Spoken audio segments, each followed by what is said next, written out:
قل اے نبی سے کہیے ان الاولین والآخرین، بے شک جو پہلے ہیں اور جو بعد میں آنے والے ہیں، لمجموعون، یقیناً وہ سب کے سب جمع کیے جائیں گے، الی میقات یوم معلوم، ایک معلوم وقت کے دن کے لیے، ثم انکم ایھا الضالون المکذبون، پھر اے وہ لوگوں جو کہ بہکے ہوئے ہو اور جو جھٹلانے والے ہو، لآکلون من شجر من زقوم، یقیناً تم کھانے والے ہو زقوم کے درخت میں سے، فمالئون منہ البطون، اور پھر تم بھرنے والے ہو اسی سے پیٹ، فشاربون علیہ من الحمیم، اور پھر پینے والے ہو اس کے اوپر کھولتا ہوا پانی، فشاربون شرب الہیم، اور پھر پینے والے ہو تون سے ہوئے اونٹوں کی طرح، جیسے ایک اونٹ پیاس سے مرا جا رہا ہو جس طرح سے پھر وہ جو ہے وہ پانی پی رہا ہوتا ہے، اس طریقے پر تم اس کھولتے پانی کو پیو گے۔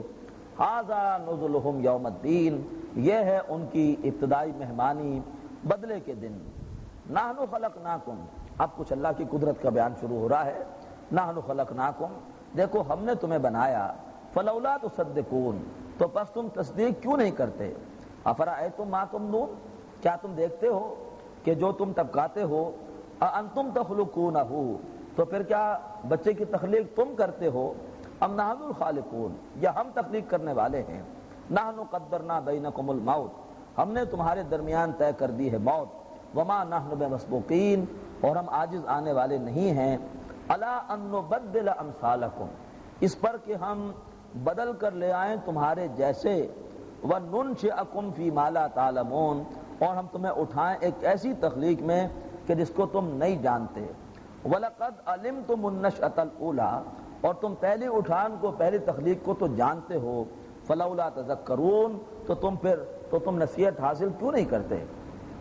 أَفَرَأَيْتُم مَّا تَحْرُثُونَ، اور کیا تم دیکھتے ہو جو کہ تم بوتے ہو، أَأَنتُمْ تَزْرَعُونَهُ، کیا اس کو تم اگاتے ہو، أَمْ نَحْنُ الزَّارِعُونَ، یا یہ ہے کہ ہم اگاتے ہیں، لَوْ نَشَاءُ لَجَعَلْنَاهُ حُطَامًا، اگر ہم چاہیں تو ہم اس کھیتی کو کر دیں جو ہے وہ زرد یا روندا ہوا، چورا چورا، فَظَلْتُمْ تَفَكَّهُونَ، پھر تم سارا دن باتیں بناتے رہو، اِنَّا لَمُغْرَمُونَ، ارے ہم پر تو تاوان آ گیا، ہم تو قرضدار ہو گئے، بل نحن محرومون، بلکہ ہم تو محروم ہو گئے۔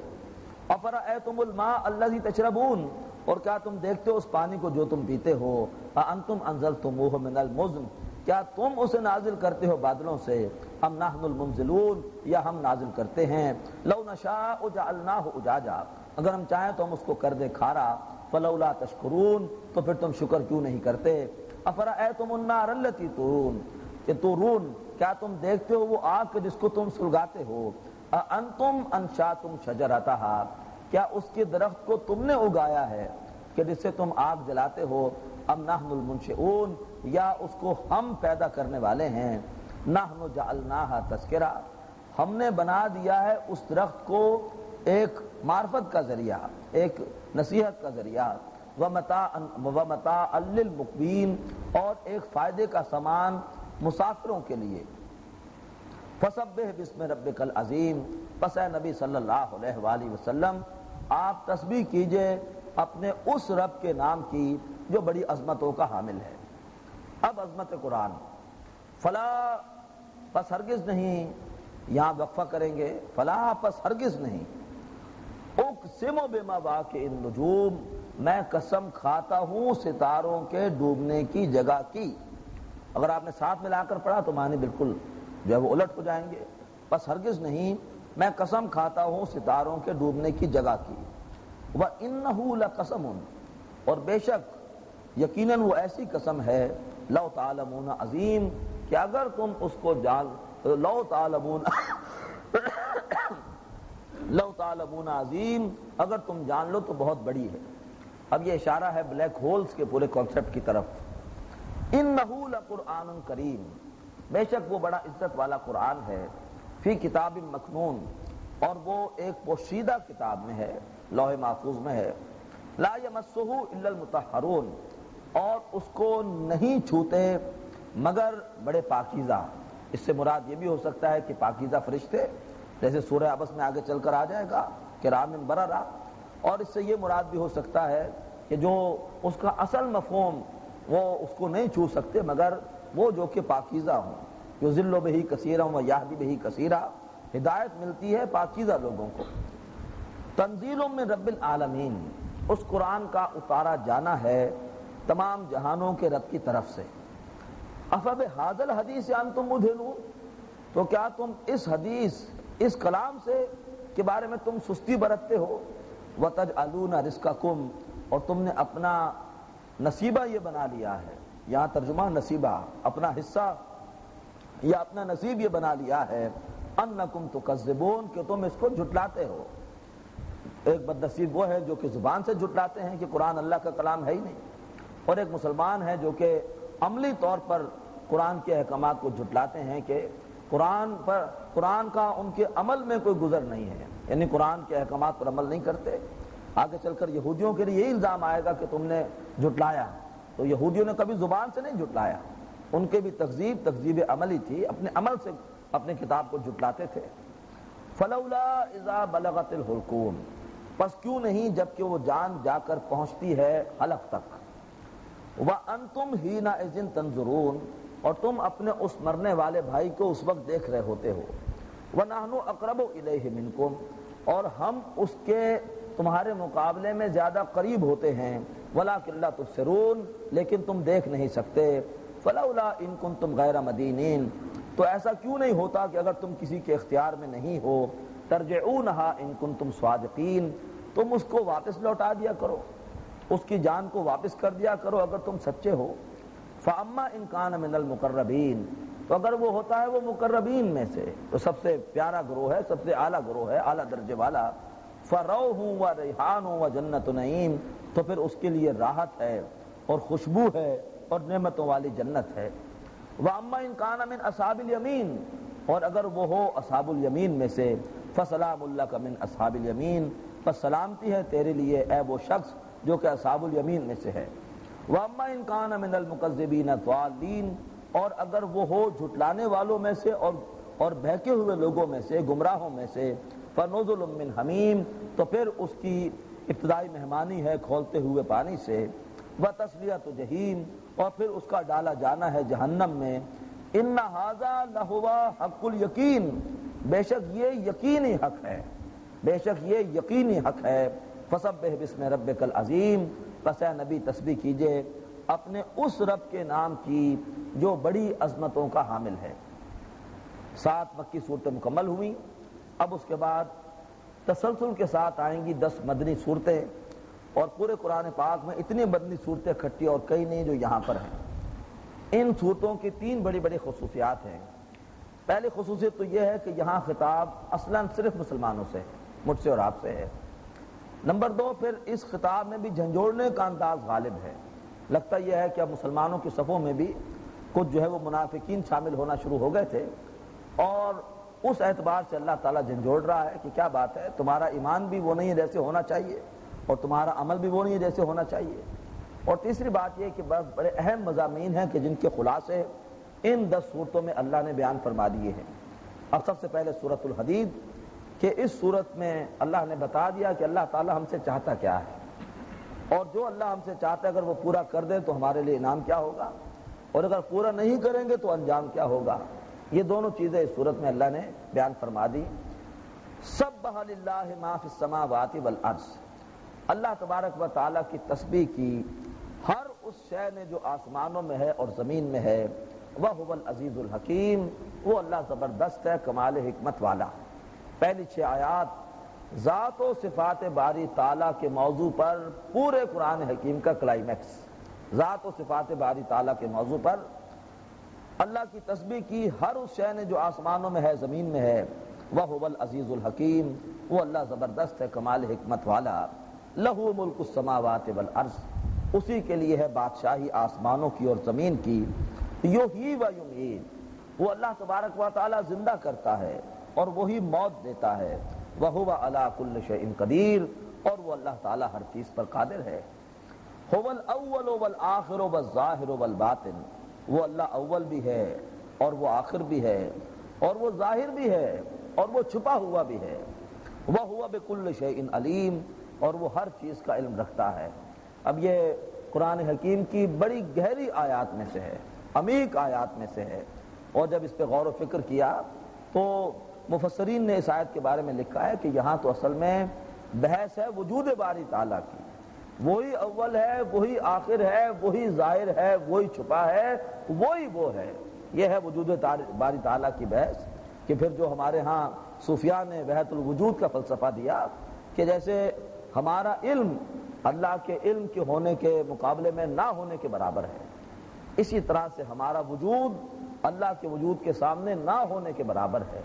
کل ما فی الکون وہم او خیال او اکوس فی المرایا او ظلال، اور ہستی کے مت فریب میں آ جائیو اسد، عالم تمام حلقہ دام خیال ہے، وہ اللہ ہی اول ہے، وہ اللہ ہی آخر ہے، وہی ظاہر ہے اور وہی چھپا ہوا ہے، اور وہ ہر چیز کا علم رکھنے والا ہے۔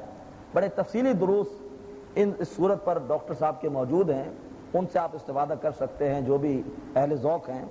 اس آیت پر تو ڈاکٹر صاحب نے 3 گھنٹے تک جو ہے وہ خطاب کیا ہے۔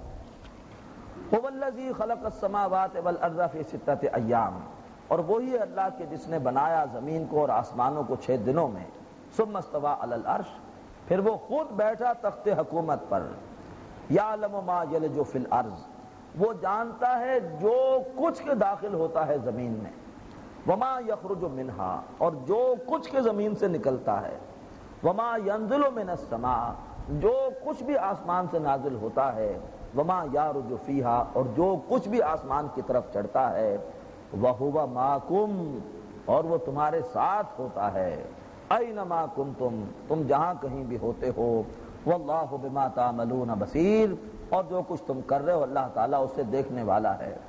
دوبارہ فرمایا جیسے آیت نمبر 2 میں کہا تھا، لَهُ مُلْكُ السَّمَاوَاتِ وَالْأَرْضِ، زمین اور آسمانوں کی بادشاہی اسی کے لیے ہے۔ یہ چیز انسانوں کے لیے ہضم کرنا مشکل ہے۔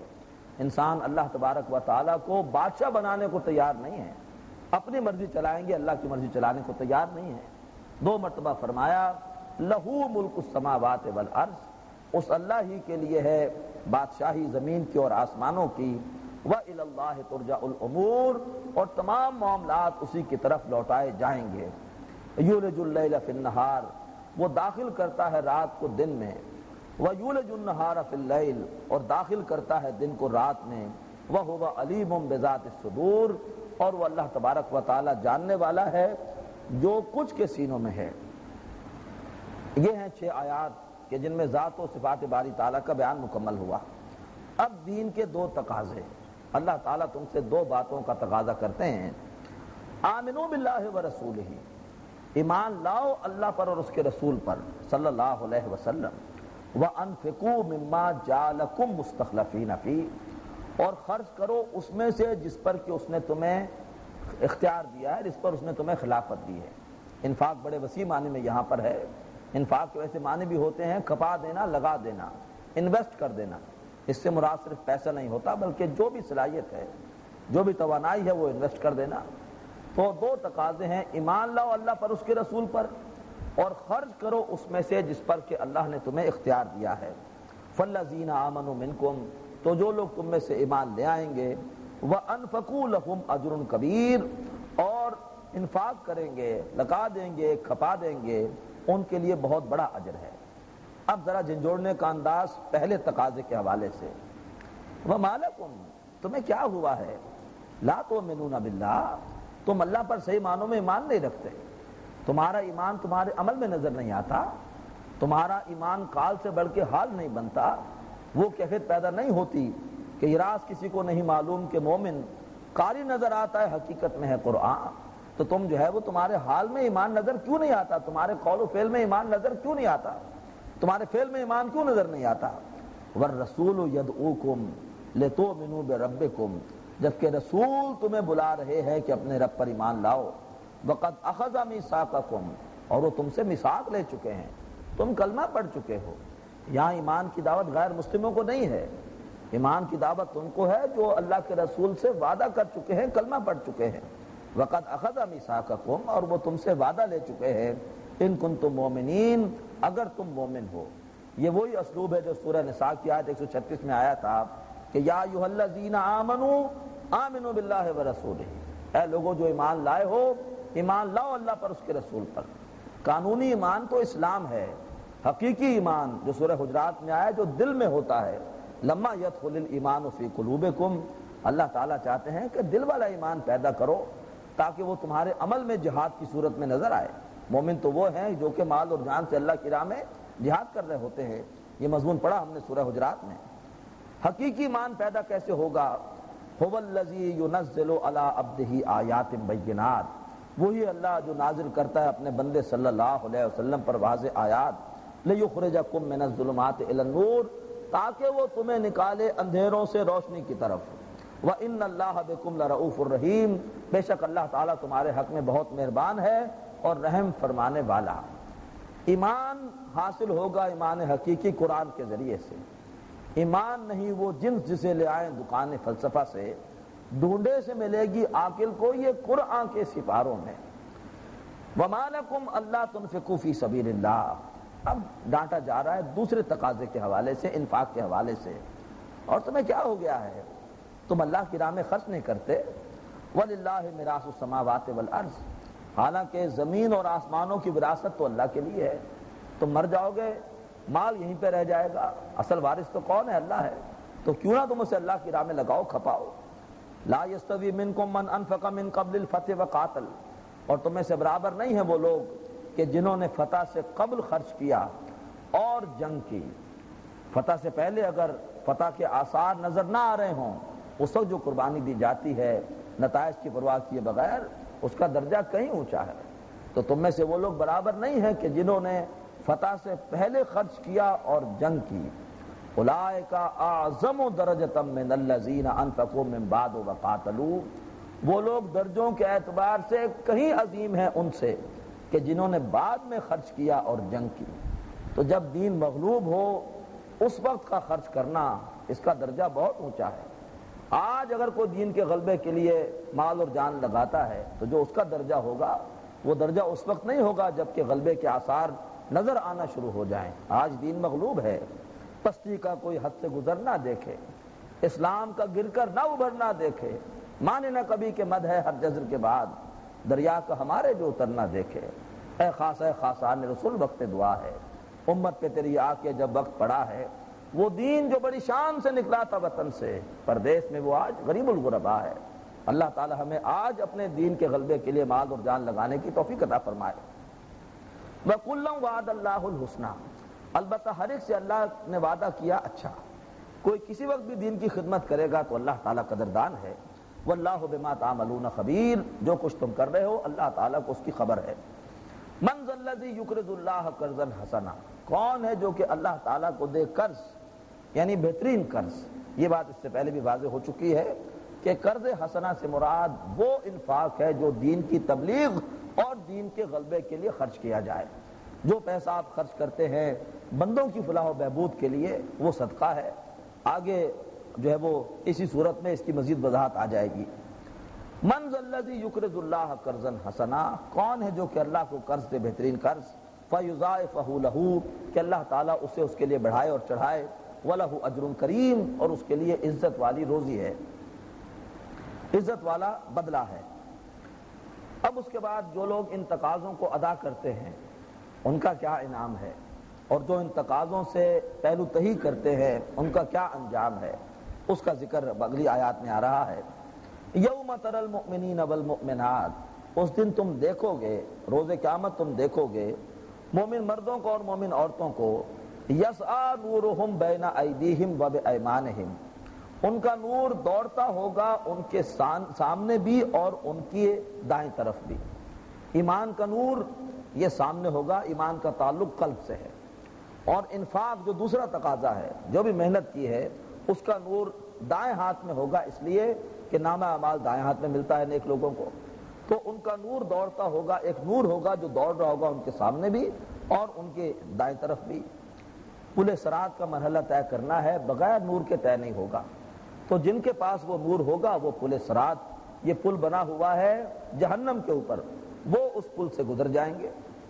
بشراکم الیوم جنات تجری من تحتها الانہار خالدین فیہا، کہا جائے گا آج کے دن تمہیں بشارت ہو ان باغات کی کہ جاری ہیں جن کے نیچے سے نہریں، اور وہ رہنے والے ہوں گے ان میں ہمیشہ ہمیشہ۔ ذالک هو الفوز العظیم، اور وہی ہے شاندار کامیابی۔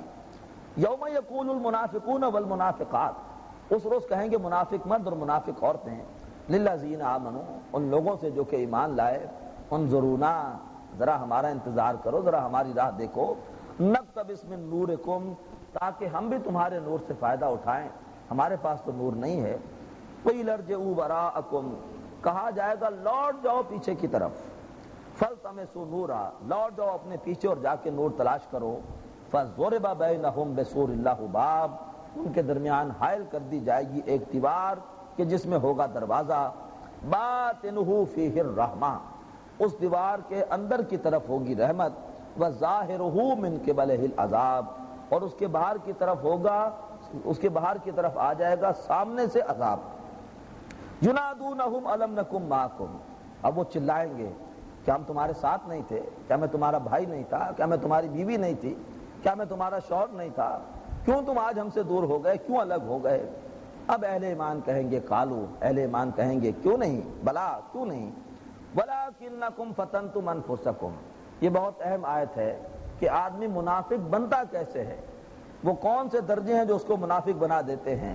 ولکنکم فتنتم انفسکم، نمبر ایک، تم نے اپنے آپ کو فطروں میں ڈالا، فتنہ ہے مال اور اولاد، انما اموالکم واولادکم فتنہ، تم نے مال اور اولاد میں تم نے اپنے آپ کو انویسٹ کر دیا، پیسہ کمانا اور اولاد کا مستقبل بنانا، بس تم نے اسی کو اپنا معبود بنا لیا، مقصود بنا لیا، تم نے اپنی جانوں کو فتنے میں ڈالا، تم مال کے چکر میں پڑ گئے، اولاد کا مستقبل سنوارنے کے چکر میں لگے رہے، وتربصتم، اور تم ڈیلے کرتے رہے، تم انتظار کرتے رہے، بات تو صحیح ہے لیکن ابھی نہیں، میں بھی انشاءاللہ غلبہ دین کے لیے کوشش کروں گا، کسی اجتماعیت میں شامل ہوں گا، ابھی یہ مسئلہ ہو جائے، یہ ہو جائے، وہ ہو جائے، تم ڈیلے کرتے رہے، ورتبتم، پھر تم شک میں پڑ گئے، پتہ نہیں بات صحیح ہے بھی ہے کہ نہیں ہے، بہت سے لوگ یہ کام نہیں کر رہے ہیں، پتہ نہیں جو کر رہے ہیں پتہ نہیں صحیح ہے کہ نہیں ہے، عجیب باتیں کر رہے ہیں یہ، اور تو جو ہے وہ باقی لوگ تو اکثریت تو صرف نمازیں پڑھتی ہے، اور اکثریت تو جو ہے وہ صرف مذہبی تصورات اختیار کیے ہوئے، پتہ نہیں یہ کون سی نئی بات کر رہے ہیں، ورتبتم، تم شک میں پڑ گئے،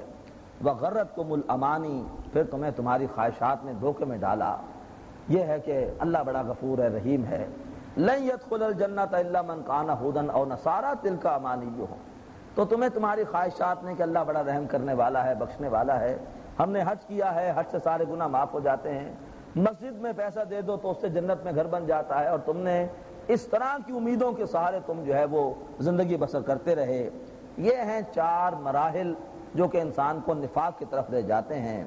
وَلَٰكِنَّكُمْ فَتَنْتُمْ أَنفُسَكُمْ، نمبر ایک، وَتَرَبَّصْتُمْ، نمبر دو، وَارْتَبْتُمْ، نمبر تین، وَغَرَّتْكُمُ الْأَمَانِي، تمہیں دھوکے میں ڈالا تمہاری خواہشات نے، حَتَّىٰ جَاءَ أَمْرُ اللَّهِ، یہاں تک کہ اللہ تعالیٰ کا فیصلہ آ گیا، وَغَرَّكُمْ بِاللَّهِ الْغَرُورُ، اور تمہیں دھوکے میں ڈالا ایک بہت بڑے دھوکے باز نے۔ اللہ کے فیصلے سے مراد ہے موت، تمہاری موت آ گئی، اور تمہیں ایک بہت بڑے دھوکے باز نے اللہ کے حوالے سے دھوکے میں ڈالا۔ فَالْيَوْمَ لَا يُؤْخَذُ مِنْكُمْ فِدْيَةٌ، پس آج کے دن تم سے کوئی فدیہ نہ لیا جائے گا، وَلَا مِنَ الَّذِينَ كَفَرُوا، نہ ہی ان لوگوں سے جنہوں نے کفر کیا، مَأْوَاكُمُ النَّارُ، تمہارا ٹھکانہ جہنم ہے، هِيَ مَوْلَاكُمْ، وہی تمہاری ساتھی ہے، رفیق ہے، وَبِئْسَ الْمَصِيرُ، اور وہ بہت ہی بری جگہ ہے لوٹنے کے اعتبار سے۔ أَلَمْ يَعْنَ لِلَّذِينَ آمَنُوا أَن تَخْشَعَ قُلُوبُهُمْ لِذِكْرِ اللَّهِ، بڑی لرزا دینے والی آیت ہے۔ کیا اب بھی گھڑی نہیں آئی ان لوگوں کے لیے جو کہ ایمان لائے ہیں کہ ان کے دل کام جائیں اللہ کے ذکر کے لیے، ان کے دل جھک جائیں، لرز جائیں، گڑ گڑائیں اللہ کے ذکر کے لیے، وما نزل من الحق، اور اس حق اور اس کے لیے جو کہ حق میں سے نازل ہو چکا ہے، ولا یکونوا کالذین اوتوا الکتاب من قبل، اور لوگ نہ ہو جائیں ان لوگوں کی طرح کہ جنہیں اس سے پہلے کتابیں دی گئی تھیں، فطال علیہم الامد، جب ان پر طویل ہو گئی ایک مدت، مراد ہے غفلت میں، فقست قلوبہم، تو ان کے دل سخت ہو گئے، وکثیر منہم فاسقون، اور ان کی اکثریت فاسق ہے۔ اب اس کے بعد جو ہے وہ امید افزا آیتیں آ رہی ہیں، اعلموا ان اللہ یحیی الارض بعد موتها، جان لو کہ اللہ تعالیٰ زمین کو زندہ کرتا ہے اس کی موت کے بعد، اگر تمہارے دل کی زمین مردہ ہے، سخت ہے، وہ بھی زندہ ہو سکتی ہے، جیسے کہ اللہ تعالیٰ زمین کو زندہ کرتا ہے اس کی موت کے بعد۔ قد بینا لکم الآیات، ہم نے واضح کر دی ہیں تمہارے لیے آیات، لعلکم تعقلون، تاکہ تم غور کرو۔ اب دل کی زمین، اس میں حل کیسے چلائیں گے؟ یہ دل کی زمین کس سے زندہ ہوتی ہے؟ دل سے دنیا کی محبت کو نکالو، دل سے دنیا کی محبت یعنی پیسے کی محبت کو نکالو۔ ان المصدقین والمصدقات، بے شک صدقہ کرنے والے مرد اور صدقہ کرنے والی عورتیں، وَأَقْرَضُوا اللَّهَ قَرْضًا حَسَنًا، اور وہ کہ جنہوں نے اللہ کو قرض دیا بہترین قرض۔ یہ یہاں پر دونوں مدیں آ گئی، صدقات ہے حقوق العباد کے لیے اور قرض حسنہ ہے حقوق اللہ کے لیے۔ یضاعف لہم، اللہ تبارک و تعالی ان کے لیے اس قرضے کو دگنا کیا جائے گا، وَلَهُمْ أَجْرٌ کریم، اور ان کے لیے ہوگا عزت والا اجر۔ وَالَّذِينَ آمَنُوا بِاللَّهِ وَرُسُلِهِ، اور وہ لوگ جو کہ پھر ایمان لائے، اور وہ لوگ جو ایمان لائے، مراد یہ ہے کہ اب اس کے بعد ایمان اندر داخل ہوگا، دنیا کی محبت دل سے نکلے گی، تب اللہ کی محبت جو ہے وہ داخل ہوگی، ہر تمنا دل سے رخصت ہو گئی، اب تو آ جا، اب تو خلوت ہو گئی۔ والذین آمنوا باللہ ورسلہ، اب جو لوگ ایمان لائیں گے اللہ پر، اس کے رسولوں پر، اولئک هم الصدیقون، یہ وہ لوگ ہیں جو کہ صدیق قرار پائیں گے، والشہداء، اور شہید قرار پائیں گے، عند ربہم، اپنے رب کے ہاں۔ اس آیت کو سمجھنے کے لیے سورہ نساء کی آیت نمبر 69 اس پر جو ہے وہ غور کرنا ہوگا۔ اللہ کے پیارے بندوں کے 4 گروہ ہیں، انبیاء، صدیق، شہید اور صالحین۔ نیک آدمی صالح کہلاتا ہے، اگر اس کے مزاج کے اندر بھاگ دوڑ زیادہ ہو، جوش غالب ہو، تو وہ اللہ کی قربت طے کرتے کرتے شہید قرار پاتا ہے، اور اگر اس کے مزاج میں غور و فکر زیادہ ہو تو غور و فکر کرتے کرتے اللہ کی قربت حاصل کرتا ہے تو صدیق قرار پاتا ہے۔ یہ وہ لوگ ہیں جو کہ صدیق اور شہداء ہوں گے اپنے رب کے ہاں۔ وَلَهُمْ أَجْرُهُمْ وَنُورُهُمْ، ان کے لیے ان کا اجر ہوگا اور ان کا نور ہوگا، وہ نور جو کہ انہیں پل صراط کے مرحلے طے کرائے گا۔ وَالَّذِينَ كَفَرُوا وَكَذَّبُوا بِآيَاتِنَا، لیکن وہ لوگ کہ جنہوں نے کفر کیا اور ہماری آیات کو جھٹلایا، اولئک اصحاب الجحیم، یہ وہ لوگ ہیں جو جہنم والے ہوں گے۔ اب اس کے بعد جو دنیا کی زندگی کے جس کے دھوکے میں ہم لوگ آ جاتے ہیں، اللہ تبارک و تعالیٰ نے یہ واحد مقام ہے کہ پوری زندگی کا نہ صرف تجزیہ کر دیا بلکہ یہ بھی بتا دیا کہ زندگی کے کس مرحلے میں کون سی چیز تمہیں غافل کرتی ہے، کس چیز میں تم زیادہ لگے رہتے ہو اور جو ہے وہ غافل ہو جاتے ہو۔ اعلموا، جان لو، انما الحیات الدنیا، بے شک جو دنیا کی زندگی ہے، لعب، نمبر 1 یہ کھیل ہے، ولہو، نمبر 2 تماشا ہے، وزینت، نمبر 3 یہ بناؤ سنگھار ہے، زیب و زینت اختیار کرنا، نمبر 4 وتفاخر بینکم، اور آپس میں ایک دوسرے پر فخر کرنا، آپس میں ایک دوسرے سے آگے نکلنے کی کوشش کرنا، وتکاثر فی الاموال والاولاد، اور پھر کثرت کی ہوس ہے مالوں میں اور اولادوں میں۔ اب یہ لعب سے مراد بچپنا، لہو سے مراد لڑکپن، جبکہ بچے کو کھیل کی لذت آتی ہے اور وہ میدانوں کی طرف بھاگتا ہے، کھیل تماشے کی طرف بھاگتا ہے۔ زینت سے مراد جوانی ہے، جبکہ آدمی پھر اپنے لباس کے حوالے سے، اپنے بالوں کے سٹائل کے حوالے سے پوری طرح سے بڑا کانشیس ہوتا ہے، اور جو ہے وہ زیب و زینت اختیار کرنا۔ اس کے بعد پھر یہ عملی زندگی میں جب قدم رکھتے ہیں تو پھر مقابلہ شروع ہوتا ہے، تعلیم مکمل ہو گئی، اب اس کے بعد جو ہے وہ پریکٹیکل لائف میں آئے، اب کوشش ہوتی ہے کہ اعلیٰ سے اعلیٰ کیریئر، میں آگے نکل جاؤں، میں زیادہ ترقی کر جاؤں، زیادہ اونچا منصب، زیادہ جو ہے وہ ڈگریاں میرے پاس ہوں۔ یہ مختلف لوگوں کا مختلف میدانوں کے اندر پھر مقابلہ ہوتا ہے۔ پھر بڑھاپا ہے کہ جس میں آدمی سمیٹ کے رکھنے کی کوشش کرتا ہے، جو کچھ اس نے کمایا ہے چاہتا ہے کہ اب یہ جو ہے وہ نکلے نہ ہاتھ سے، تو کثرت کی ہوس ہے مالوں کی اور اولادوں کی۔ الہاکم التکاثر حتی زرتم المقابر، اسی کو اللہ نے فرمایا کہ تمہیں غافل کیے رکھا کثرت کی ہوس نے، یہاں تک کہ تم نے زیارت کی قبروں کی۔ فرمایا کمثل غیث، یہ دنیا کی زندگی تو اس کی مثال ہے بارش کی سی، کہ اس بارش کے ذریعے سے اگا سبزہ، اعجب الکفار نباتہ، اس سبزے کا بڑھنا کسان کو بہت متاثر کرتا ہے، ثم یہیج، پھر وہ سبزہ اپنے پورے جوبن پر آتا ہے، فتراہ مصفرا، لیکن پھر تم اس کو دیکھتے ہو کہ زرد پڑ گیا، ثم یکون حطاما، اور پھر وہ ہو گیا چورا چورا۔ یہی جو ہے وہ انسان کی زندگی ہے، جو ہے وہ بچہ بڑا ہو رہا ہے، بڑے خوش ہو رہے ہیں والدین، جوانی کو پہنچا اور پھر یہ ہے کہ اس کے بال سفید ہوئے، چہرے پر جھریاں آئیں۔ وفی الآخرۃ عذاب شدید، لیکن آخرت میں یا تو عذاب شدید ہے، وَمَغْفِرَةٌ مِّنَ اللَّهِ وَرِضْوَانٌ، یہ اللہ تعالیٰ کی طرف سے بخشش ہے اور اس کی رضا ہے۔ کھیتی کے ساتھ یہ معاملہ نہیں، لیکن میرے اور آپ کے ساتھ یہ معاملہ ہوگا۔ اگر یہ زندگی گزاری غفلت میں تو عذاب شدید ہے، اگر یہ زندگی گزاری ایمان اور انفاق کے تقاضے پورے کرتے ہوئے تو اللہ کی طرف سے بخشش بھی ہوگی اور اس کی رضا بھی ملے گی۔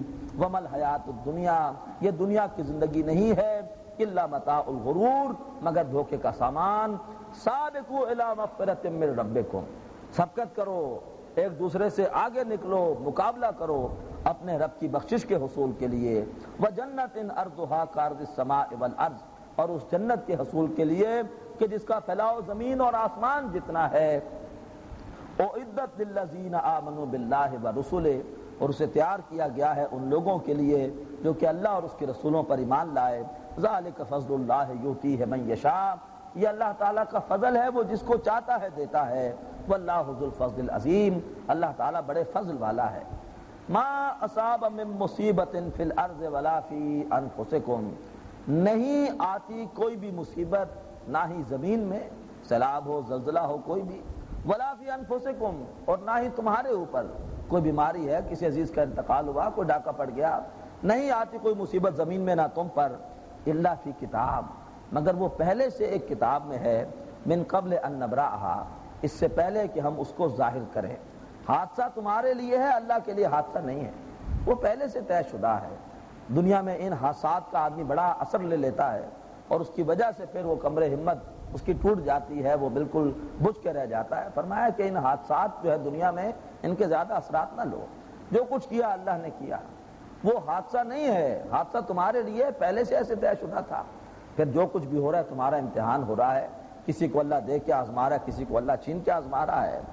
ان ذالک علی اللہ یسیر، یہ چیز اللہ پر بہت آسان ہے کہ وہ ہر چیز نحمدہ ونصلی علی رسولہ الکریم، اما بعد فاعوذ باللہ من الشیطان الرجیم، بسم اللہ الرحمن الرحیم۔ سورۃ الحدید آیت نمبر 23 سے، لِكَيْ لَا تَعْصَوْا عَلَىٰ مَا فَاتَكُمْ وَلَا تَفْرَحُوا بِمَا آتَاكُمْ۔ پچھلی آیت میں اللہ تبارک و تعالیٰ نے فرمایا کہ نہیں آتی کوئی بھی مصیبت، نہ ہی زمین پر کوئی آفت، اور نہ ہی آتی خاص تمہارے اوپر، مگر یہ کہ پہلے سے یہ ایک کتاب میں لکھی ہوئی ہے، اس سے پہلے کہ ہم اس کو ظاہر کریں۔ اللہ پر یہ چیز بہت آسان ہے۔ جب انسان سمجھ لے کہ جو بھی میرے ساتھ کوئی حادثہ ہوا ہے یہ پہلے سے طے شدہ تھا، یہ حادثہ نہیں ہے، یہ کتاب تقدیر میں پہلے سے لکھا ہوا تھا، اس کا پھر نتیجہ کیا نکلتا ہے؟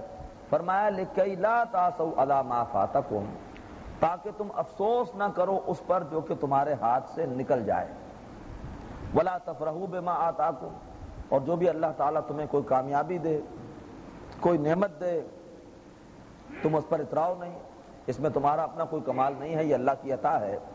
وَاللَّهُ لَا يُحِبُّ كُلَّ مُخْتَالٍ فَخُورٍ، اور اللہ تبارک و تعالیٰ پسند نہیں فرماتا ہر ایسے شخص کو جو خود کو کچھ خیال کرے، جس کی نگاہ میں دنیا کتنی اہمیت ہو کہ دنیا کی کوئی نعمت مل گئی تو اپنے آپ کو کچھ سمجھ رہا ہے۔ فخور، اور وہ جو کہ بہت بڑائی کرنے والا ہے، اپنی تعریفیں کرتا ہے۔ الذین یبخلون، پھر یہی لوگ ہوتے ہیں جو کہ بخل کرتے ہیں۔ وَیَأْمُرُونَ النَّاسَ بِالْبُخْلِ، اور دوسرے لوگوں کو بھی بخل کا مشورہ دیتے ہیں۔ وَمَن يَتَوَلَّىٰ، اور جس کسی نے بھی یہ ساری باتیں سننے کے باوجود رخ پھیر لیا، اللہ تبارک و تعالیٰ کی بات نہ مانی، اس نے دین کے تقاضے ادا نہ کیے، یا یہ ہے کہ اگر کوئی تکلیف آئی تو اس پر جو ہے وہ اتنا افسوس کیا کہ غم کو گلے کا ہار بنا لیا، نعمت ملی تو اس پر وہ اترایا۔ وَمَن يَتَوَلَّىٰ، تو جس کسی نے بھی روگردانی کی، فَإِنَّ اللَّهَ هُوَ الْغَنِيُّ الْحَمِيدُ، تو بس بے شک اللہ تبارک و تعالیٰ غنی ہے، اسے کسی کی ضرورت نہیں، الحمید، اور وہ آپ سے آپ محمود ہے۔ اب اس سورت کی جو سب سے زیادہ اہم ترین آیت ہے اور بالکل واضح انقلابی آیت، یوں کہیے کہ بالکل جو ہے وہ پورے لٹریچر میں جو بھی دنیا کا کوئی ہو سکتا ہے اس میں سب سے زیادہ انقلابی آیت اگر کوئی ہے وہ یہ سورہ حدید کی آیت نمبر 25۔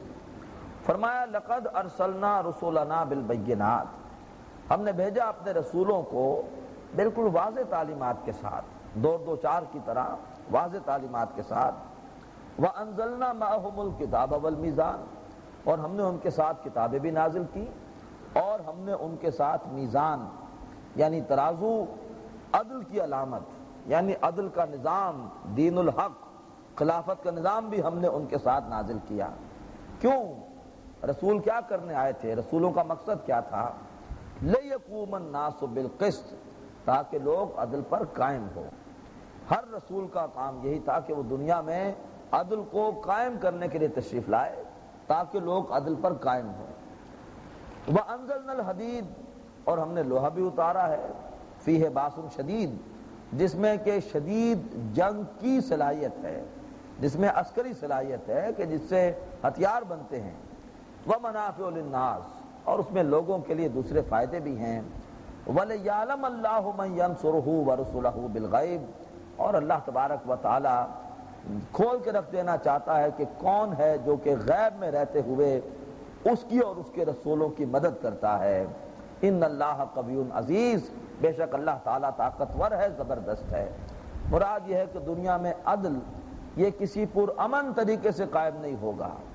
وہ لوگ جو کہ ظلم کر رہے ہوتے ہیں، دوسروں کے حقوق لوٹ رہے ہوتے ہیں، غصب کر رہے ہوتے ہیں، وہ آسانی کے ساتھ مفادات کو نہیں چھوڑتے، لہذا ایسے لوگوں کے خلاف لوہے کی طاقت استعمال کرنی پڑتی ہے۔ تو اللہ نے لوہا بھی اسی لیے اتارا ہے تاکہ اللہ تعالیٰ دیکھنا چاہتے ہیں، ظاہر کرنا چاہتے ہیں کہ کون رسولوں کے اس مشن میں جس کا مقصد ہے قیام عدل، اس مشن میں رسولوں کا ساتھ دیتے ہیں، لوہے کی طاقت کو ہاتھ میں لے کر ان کے ساتھ جنگ کرتے ہیں۔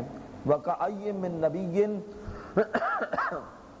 قَاتَلَ مَعَهُ رِبِّيُّونَ كَثِيرٌ، جو نقشہ کھینچا اللہ نے سورہ آل عمران میں کہ کتنے نبی ایسے گزرے ہیں کہ ان کے ساتھ اللہ والوں نے مل کر جنگ کی ہے۔ تو فرمایا وَلِيَعْلَمَ اللَّهُ مَن يَنصُرُهُ وَرُسُلَهُ بِالْغَيْبِ، اس آیت کے حوالے سے آپ سمجھ جائیں گے کہ نبیوں والا کام ہے کیا۔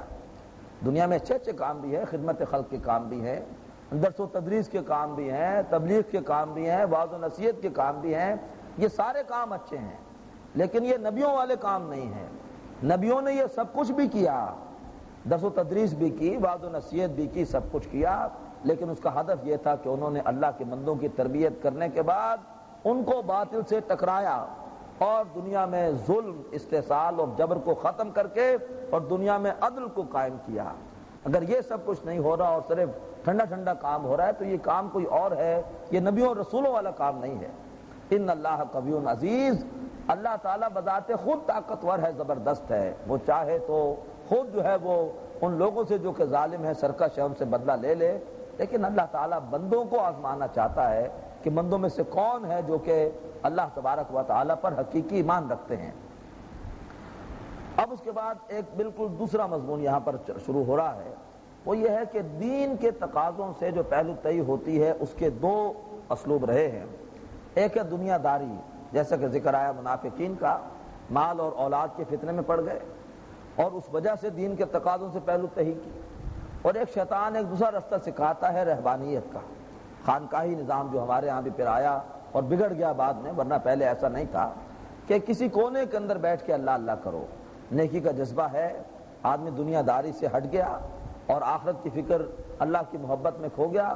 اب شیطان نے کہا کہ ایسا کرو کہ بیٹھ جاؤ کسی خانقاہ میں، مست رکھو ذکر و فکر صبح گاہی میں اسے، پختہ تر کر دو مزاج خانقاہی میں اسے، یہ پورے میدان کو شیطانوں کے لیے کھلا چھوڑ کر اور خود کسی خانقاہ کے اندر بیٹھ کے اللہ اللہ کرتا رہے، مطمئن رہے کہ ہاں میں اللہ کو راضی کر رہا ہوں، اور یہ ہے کہ باہر جو ہے وہ راج کرتے رہیں جو ہے وہ اللہ کے دشمن، دین کے دشمن، لٹیرے۔ تو یہ دوسری انتہا ہے جس کا ذکر اب آ رہا ہے۔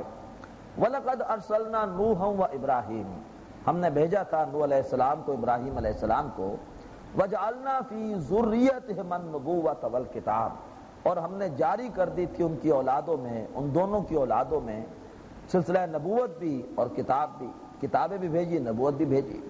فَمِنْهُمْ مُهْتَدٌ، ان میں سے وہ بھی تھے جو کہ ہدایت پر تھے، وَكَثِيرٌ مِّنْهُمْ فَاسِقُونَ، اور وہ بھی تھے جو کہ فاسق تھے، اور اکثریت ان کی وہ تھی جو فاسق تھی۔ ثُمَّ قَفَّيْنَا عَلَىٰ آثَارِهِمْ بِرُسُلِنَا، پھر اس کے بعد ہم نے انہی کے نقش قدم پر بھیجا اپنے رسولوں کو۔ وَقَفَّيْنَا بِعِیسَىٰ ابْنِ مریم، اور پھر ہم نے بھیجا عیسیٰ ابن مریم کو علیہ السلام، وآتیناہ الانجیل، انہیں دی انجیل، وجعلنا فی قلوب الذین اتبعوہ رأفۃ ورحمہ، اور ہم نے رکھ دی تھی ان لوگوں کے دلوں میں کہ جنہوں نے عیسیٰ علیہ السلام کی پیروی کی، نرمی اور رحمت، ورہبانیۃ ابتدعوہا، اور رہبانیت کہ جس کی بدعت انہوں نے شروع کی، ما کتبناہا علیہم، یہ ہم نے ان کے اوپر لکھی نہیں تھی، ہم نے نہیں کہا تھا کہ تم شادی بھی نہ کرو اور کاروبار بھی نہ کرو اور تم جا کر کسی خانقاہ میں راہب خانے میں بیٹھ جاؤ، ہم نے تو کہا تھا کہ شادی کرو اور کاروبار کرو، دنیا میں بھرپور زندگی بسر کرو، لیکن یہاں پر بدی کے ساتھ پنجہ آزمائی کرو، اس کا رستہ روکنے کی کوشش کرو، نہی عن المنکر کرو۔ ہم نے رہبانیت ان پر نہیں لکھی تھی، الا ابتغاء رضوان اللہ، ہم نے تو لکھا تھا کیا چیز؟ سوائے اللہ کی رضا کا حصول، کہ اللہ تبارک و تعالیٰ کی رضا حاصل کرو۔ فما رعوها حق رعایتها، لیکن پھر انہوں نے اس رہبانیت کی رعایت نہیں کی جیسے کہ اس کی رعایت کا حق تھا۔ رہبانیت میں بھی پھر انہوں نے ہر طرح کے غلط کام کیے، دھوکہ دیا، اور راہب اور جو ان کے ساتھ راہب خانے میں عورتیں پھر آئیں، انہوں نے جس طرح کے غلط کام کیے اس کی اب تو پوری کتابیں چھپ چکی ہیں، تو انہوں نے رہبانیت کا بھی حق ادا نہیں کیا جیسا کہ اس کا حق تھا۔ فآتینا الذین آمنوا منہم اجرہم، تو ہم نے ان لوگوں کو جو کہ ان میں سے ایمان لائے تھے ان کا اجر دیا، وکثیر منہم فاسقون، اور ان کی اکثریت فاسق ہے۔ یا ایھا الذین آمنوا اتقوا اللہ، تو اے لوگوں جو ایمان لائے ہو اللہ کی نافرمانی سے بچو، وآمنوا برسولہ، اور ایمان لاؤ ہمارے رسول پر صلی اللہ علیہ وآلہ، ایمان لاؤ اس کے رسول پر صلی اللہ علیہ وآلہ وسلم۔ یہاں صرف ایمان بالرسالت کا ذکر ہے۔ کوئی کہہ سکتا ہے اس آیت کی بنیاد پر کہ پھر نہ تو اور کوئی ایمان ضروری نہیں، جیسے کچھ لوگوں نے کہا کہ سورہ بقرہ کی آیت 62 میں ایمان بالرسالت کا ذکر نہیں تو گویا اس کی کوئی اہمیت نہیں، معاذ اللہ، یہاں پر صرف ایمان بالرسالت کا ذکر ہے، تو کسی ایک آیت سے اصول نہیں بنا کرتا۔ یہاں پر جو صرف ایمان بالرسالت کا ذکر ہے اس کی وجہ کیا ہے کہ زندگی کے لیے نمونہ ہے اللہ کے رسول صلی اللہ علیہ وسلم، لہذا یہ ہے کہ ان سے ہٹو گے تو پھر رہبانیت اختیار کرو گے یا پھر دوسری انتہا پر دنیا داری اختیار کرو گے، تو اللہ کی نافرمانی سے بچو۔ وآمنوا برسولہ، ایمان لاؤ اس کے رسول پر صلی اللہ علیہ وسلم، یؤتکم کفلین من رحمتہ، وہ اللہ تعالیٰ تمہیں اپنی رحمت کے دو حصے دے گا، ایک حصہ دنیا میں ملے گا، سکون ملے گا، اور اللہ کرے کہ اگر تمہاری جد و جہد کامیاب ہو تو دنیا میں بھی عدل کا نظام ملے گا، بہت بڑی رحمت، اور ایک اس کی رحمت کا حصہ آخرت میں ملے گا۔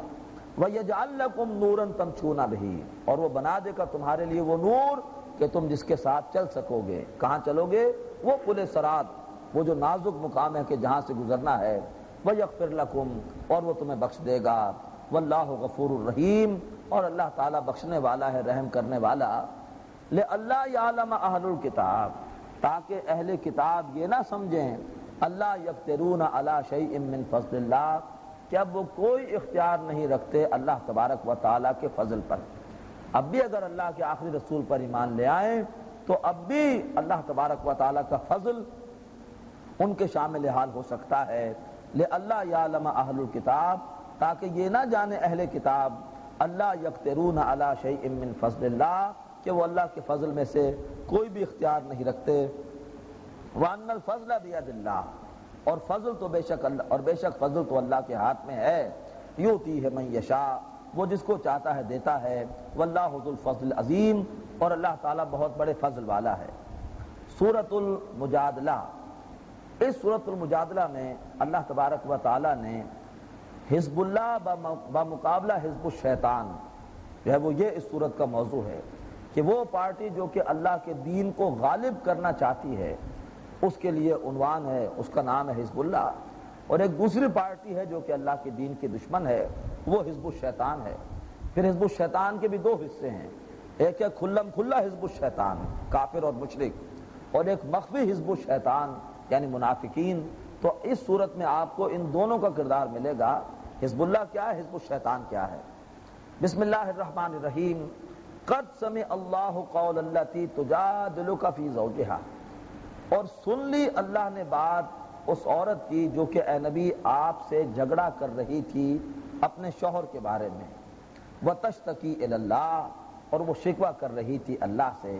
واللہ یسمع تحاورکما، اور اللہ تعالیٰ تم دونوں کی بحث، تم دونوں کی آپس میں رد و قطع وہ سن رہا تھا۔ ان اللہ سمیع بصیر، بے شک اللہ تبارک و تعالیٰ سب کچھ سننے والا اور دیکھنے والا ہے۔ یہ خاتون تھی خولہ بنت سالبہ رضی اللہ تعالی عنہ۔ ہوا یہ کہ ان کے شوہر نے ان سے کہہ دیا کہ تم میرے لیے حرام ہو، بالکل اسی طرح جیسے کہ میری ماں حرام ہے۔ اب اس چیز کو کہا جاتا تھا زہار، اور مشرکین کے ہاں یہ چیز پہلے سے طے تھی کہ اگر کوئی آدمی اپنی بیوی سے زہار کر بیٹھے تو واقعی وہ بیوی کو اس کے لیے حرام سمجھتے تھے۔ اب وہ حضور کے پاس آئیں کہ میرے شوہر بوڑھے ہیں اور غصے میں آ کر انہوں نے مجھے اپنی ماں کہہ دیا ہے، اب بتائیے کہ میرے لیے کیا حکم ہے۔ اللہ کے رسول نے فرمایا کہ ابھی ہماری شریعت میں اس حوالے سے کوئی رہنمائی نہیں آئی، لہذا تم دونوں علیحدہ ہو جاؤ، کوئی حکم آیا تو میں تمہیں بتا دوں گا۔ اب وہ اللہ کی بندی جو ہے وہ وہی حضور سے اس نے بحث شروع کر دی۔ حضور سے وہ جھگڑا کر رہی تھی، تجادل فی زوجہا، اور اللہ سے شکوہ کر رہی تھی۔ یہ بڑا اہم نقطہ ہے کہ آدمی کو اجتماعی زندگی میں صحیح فورم پر بات کرنی چاہیے۔ صحیح فورم پر بات اور اس کا نتیجہ نکل آتا ہے۔ اگر خدا نہ خواستہ حضور کے سامنے گفتگو نہ کرتی اور باہر نکل کر پھر شور کرنا شروع کر دیتی کیسے نبی ہیں اور کیسی شریعت ہے اور میرے شوہر بوڑھے ہیں اور اتنی سختی ہے، یہ وہ نہیں۔ صحیح فورم کے اوپر صحیح جگہ پر جو گفتگو کی جائے یہ تو صحیح بات ہے، نہ ہو تو پھر منافقت ہے کہ جہاں بات کرنی وہاں بات نہیں کی، ادھر ادھر جو آدمی لابنگ کر رہا ہو۔ تو وہی وہ اللہ کی بندی بحث کرتی رہی۔ اب اللہ تعالیٰ کی طرف سے فوراً اسی وقت وہی نازل ہوئی اور نبی کریم صلی اللہ علیہ وسلم کو رہنمائی دے دی گئی۔ صحابہ اکرام ان خاتون کی بڑی عزت کرتے تھے کہ اللہ تعالیٰ نے اس کی بات سنی ہے، قد سمع اللہ قول التی تجادلک فی زوجہا، اور فوراً اس کی بات سن کر اللہ نے اس کا جواب دیا ہے اور اس کے مسئلے کا حل اللہ نے بتایا ہے۔ فرمایا الذین یظاہرون منکم من نسائہم، وہ لوگ جو کہ زہار کر بیٹھیں تم میں سے اپنی عورتوں سے، ما ہن امہاتہم، وہ عورتیں تمہاری مائیں نہیں ہوا کرتی، ان امہاتہم الا اللائی ولدنہم، ان کی مائیں تو نہیں ہیں مگر وہی کہ جنہوں نے ان کو جنا ہے، وَإِنَّهُمْ لَيَقُولُونَ مُنْكَرًا مِنَ الْقَوْلِ، اور یقیناً وہ باتوں میں سے بڑی ناپسندیدہ بات، بڑی منکر، بڑی بری بات کر رہے ہیں، وَزُورًا، اور جھوٹ بول رہے ہیں، وَإِنَّ اللَّهَ لَعَفُوٌّ غَفُورٌ، بے شک اللہ تعالیٰ بخشنے والا اور بے شک اللہ تعالیٰ معاف کرنے والا اور بخشنے والا ہے۔ وَالَّذِينَ يُظَاهِرُونَ مِن نِّسَائِهِمْ، تو وہ لوگ جو کہ اپنی عورتوں سے اپنی بیویوں سے زہار کر بیٹھیں، ثُمَّ يَعُودُونَ لِمَا قَالُوا، اور پھر لوٹانا چاہیں جو کچھ کہ انہوں نے کہا ہے، فَتَحْرِيرُ رَقَبَةٍ مِّن قَبْلِ أَن يَتَمَاسَّا، تو پھر ایک گردن کا آزاد کرانا ہے، ایک غلام کا آزاد کرانا ہے، اس سے پہلے کہ وہ آپس میں ایک دوسرے کو چھوئیں، ایک دوسرے کے قریب آئیں۔ ذَلِكُمْ تُوعَظُونَ بِهِ، اس کی تمہیں نصیحت کی جاتی ہے، اس کا تمہیں واعظ کیا جاتا ہے۔ وَاللَّهُ بِمَا تَعْمَلُونَ خَبِيرٌ، جو کچھ تم کر رہے ہو اللہ تعالیٰ اس سے باخبر ہے۔ فَمَن لَّمْ يَجِدْ فَصِيَامُ شَهْرَيْنِ مُتَتَابِعَيْنِ مِن قَبْلِ أَن يَتَمَاسَّا، اور جو اس کی استطاعت نہ رکھتا ہو کہ غلام آزاد کرا سکے تو پھر روزے رکھنے ہیں 2 مسلسل مہینوں کے، اس سے پہلے کہ وہ آپس میں ایک دوسرے کو چھوئیں۔ فَمَن لَّمْ يَسْتَطِعْ، اور جو روزے رکھنے کے بھی قابل نہ ہو، فَإِطْعَامُ 60 مسکینہ، تو پھر کھانا کھلانا ہے 60 مسکینوں کو۔ اب یہاں سہولت ہوگی کہ آپ پھر جو ہے وہ 60 دنوں میں قسطوں میں کھانا کھلا سکتے ہیں، ایک ساتھ خرچ نہیں ہوگا۔ ذَلِكَ لِتُؤْمِنُوا بِاللَّهِ وَرَسُولِهِ، یہ اس لیے تاکہ تم ایمان رکھو اللہ اس کے رسول پر، تمہیں ہر وقت احساس رہے پھر آئندہ یہ کام نہ کرو، تمہیں پتا ہو کہ اگر میں نے حرکت کر دی تو مجھے اتنا جو ہے وہ سخت پھر مجھ پر کفارہ آئے گا، تاکہ تم ایمان رکھو اللہ اس کے رسول پر۔ وَتِلْكَ حُدُودُ اللَّهِ، یہ اللہ کی حدیں ہیں۔ وَلِلْكَافِرِينَ عَذَابٌ أَلِيمٌ، اور کافروں کے لیے ہے دردناک عذاب۔ اب اس کے بعد جو ہے وہ ظاہری حزب الشیطان، کھلم کھلا جو کافر ہیں ان کا ذکر۔ ان الذین یحادون اللہ ورسولہ، اور بے شک وہ لوگ جو کہ مخالفت کرتے ہیں اللہ کی اور اس کے رسول کی، کبتوا کما کبت الذین من قبلہم، وہ ذلیل ہوں گے جیسے کہ وہ ذلیل ہوئے تھے جو ان سے پہلے گزرے ہیں۔ وقد انزلنا آیات بینات، ہم نے واضح آیات نازل کر دی ہیں۔ وللکافرین عذاب مہین، اور کافروں کے لیے ذلت والا عذاب ہے۔ یوم یبعثہم اللہ جمیعا، اس روز اللہ تبارک و تعالی ان سب کے سب کو زندہ کرے گا، دوبارہ اٹھائے گا۔ فَيُنَبِّئُهُم بِمَا عَمِلُوا، اور پھر اللہ تعالیٰ انہیں جتلا دے گا جو بھی عمل انہوں نے کیا۔